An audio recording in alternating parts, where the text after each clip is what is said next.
Good morning. Welcome to Monday's Early Morning Intuitive Guidance. I'm Dr. Bonnie Nussbaum, here with some words of wisdom to start your day, and I just saw a hole here.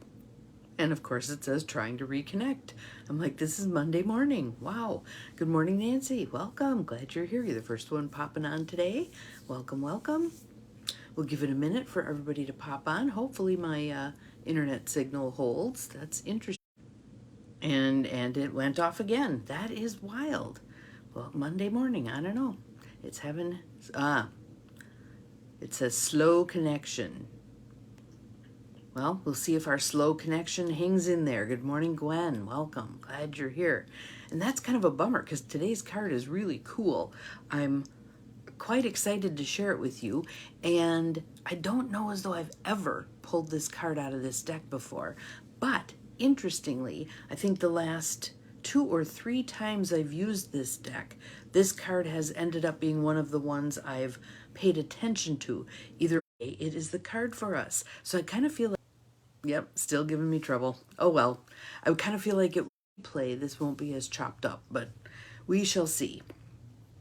So let us start with some breath.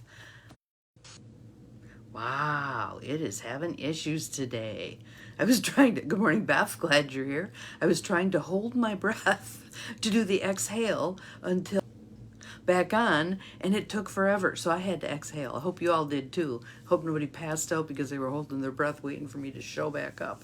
So we'll see how this goes. I don't know.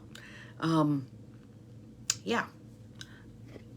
Earth Magic, Stephen Farmer. Mother Earth with all her critters. Giving us a look, don't you think? Giving us a look. Good morning, Bobby. Welcome. Glad you are here. This is a way cool card, y'all. Way cool. And it turns out okay. We shall see. So, DNA karma. Karma, a concept in many Eastern religions. I'm biding my time. I'm can actually see off the top of my head. Good morning, Catherine. Glad you are here. We're having internet problems today, so we'll do the best we can. In many Eastern religions is a Sanskrit word implying the greater universal laws of cause and effect, beyond just earth-based cause and effect. Good morning, Maureen. Glad you are here. Welcome. Hello to anybody that I missed as my internet signal is coming and going. Glad you're here. Providing an implied code of ethics. Aren't those nice words to hear in these weird times that we're in? Code of ethics. Within the structure of the seemingly endless cycles of birth, death, and rebirth, samsara, which we experience throughout our lives in many different versions. The mistaken notion about karma is that it's some kind of punishment, but it's far from that. In fact, in its purest form, it simply asserts that our conduct in this lifetime consequences in a slightly different version of the golden rule. So the golden rule is do unto others as you would have others do unto you. But there's also a comparable one that I think it was Kelly Brown Douglas, the theologian, was talking about. Don't withhold from others. Maybe it was, I'm not sure. Anyway, don't withhold from others that which you wouldn't want withheld from yourself. That's an interesting aspect to think about, isn't it? We not only carry our soul's karma into this lifetime, but also embedded in the complex coding of our DNA is our genetic ancestral karma.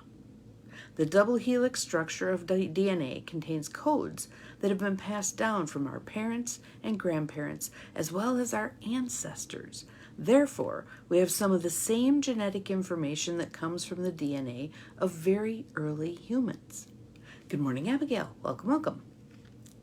In this card, I'll show you again, ancestry we can lay claim to. Our DNA, the fundamental substance of life itself, that provides substantial determination of our life path. So now here's the part where it's speaking directly to us. Good morning, Tira. Welcome, welcome. Today we have DNA karma. Aspects of your soul entered your primitive physical self long before you had begun to take form. While the DNA that you inherited from your biological parents has a physical component, it also has a soul pattern that comes together in the creation of you. You are predisposed to follow the karmic dictates of this patterning to some extent. Yet, as you evolve in your consciousness, here we go, this is why we're up-leveling, and it's desirous to up-level. Yet, as you evolve in your consciousness and expand the light of awareness, you can make choices that shift and modify this ancestral design. This is one of those times. Are we not all feeling it? We feel like we're on the cusp of big change, don't we? All the upheaval, it's part of that process. This is one of those times. You can feel the tug of your soul that is both ancient and karmic, yet you also recognize the persistent and loving communication from your higher self that contradicts the more familiar solutions before you. The choice is up to you. But know that every time you heed the guidance of your higher self, no matter what etheric or physical form it takes, human consciousness is elevated. In a sense, it becomes a choice between destiny and fate. So, there we are. There we are. And these seemingly little decisions, some of them may seem pretty little, but these seemingly little decisions that we make day in and day out add up to this. And as you have, if you have kids, if you've, your children and your grandchildren, you've passed along some of this. Let's be done with a lot of this stuff that no longer serves us. Let's rise above the noise. Let's modify our DNA in ways that allows for higher order thinking. Let's do what we can to address the karma. And again, like it said in there, it's not punishment. It's natural outcomes of choices we make. So let's be thoughtful and planful with those choices we make. Interesting card for the beginning of the week, right? So